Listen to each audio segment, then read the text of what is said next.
For millions of years, the Nile has been flowing through the heart of Egypt, giving her life and fertility. For more than 40,000 years, our ancestors have been living in the valley of the Nile, farming and planting, building a magnificent civilization, admired by the world to this day.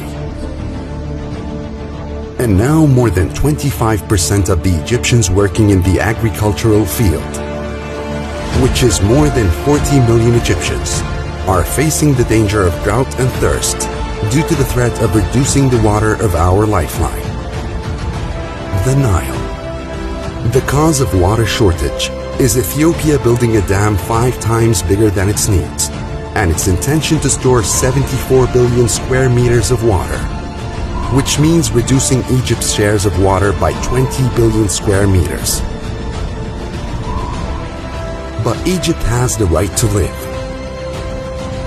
Support life. Support the Nile flowing in Egypt.